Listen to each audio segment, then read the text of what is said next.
الأموال العامة لليمن، لأن احنا نعيش في معانا. أنا لا أقول نحن مرتاحين، بل أقول إن فيه جوع وفيه بلاء وفيه محن، ولكن يرجعوا اللي يسرق من الميزانية حتى يأكل اليمني مثل الخليجيين. وأشكرك على هذا المقابلة. فأخذت الأغنية سير أبو أحمد سير يا مسير الخير، سير بالركب الكبير يا مسير الخير، سير بالركب الكبير دستورنا التوراة والإنجيل والقرآن حكما مبين يا أبو حمد سير بالركب الكبير. اعترضوا جماعة اشتراكيين يوم صار عدن، قلت لهم ليش؟ قالوا احنا نشتي زلط. قلت الزلط دي اخذت من بقايا الاشتراك اللي كانوا يزوروا، كنا نسوقها في سبيل الله. ما فيش جاو، عندنا مليونات وتريليونات وكل شيء عندنا. انا امس تنظيم القاعده مليار اجالها عند البيت، قلت نسوق مسوى في سبيل الله. تمام. فهذه طبعا المعارضه في اليمن ماشي في الاسلام معارضه، لان المعارضه في عهد علي عبد الله الصالح لم تكون الطريق مدرسه مستشفى طريق كل شيء عندنا. ما عاد لا يريدوا يهدموا ما عملها جميع. عندنا كانت محاوله في خليج 20 ما يعادل يعني ادوا قروض ودوا كذا ويصلحوا ناس انتحارين وكذا. انا كان ابطلت كل ما عملوا باراده الله تبارك وتعالى.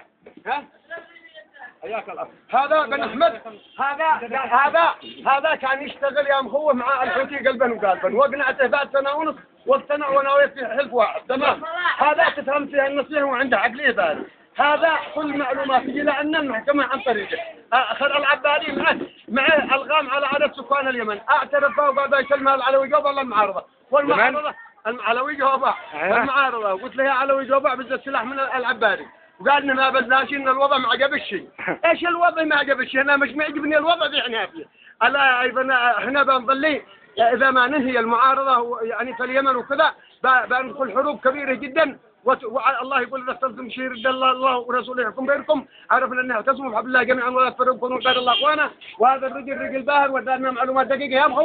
يا مخوه انت من الرجال الباهر، اديتنا معلومات كثيره جدا جدا وتشرف بك. وانت رجل الباهر، هذا عقليته باهره ورجال باهر تعاون معنا في كشف العصابات الارهابيه. انا من القرود لا وين التفجيرات يصلحوا. اذا كل نعم اوصل له مليار، قلت له لا يصرف المليار الا تصرفه جماعه من الجماعات، لان عندنا جماعه يشتوا اليمن هذا تنتهي هباء منثورا. بدل ما ينفقها في سبيل الله يصير يصلح تفجير. احمد سجل اليوم قال بايذبح قال تبيع من شاف ايش؟ اذا نجحت العمليه حقا.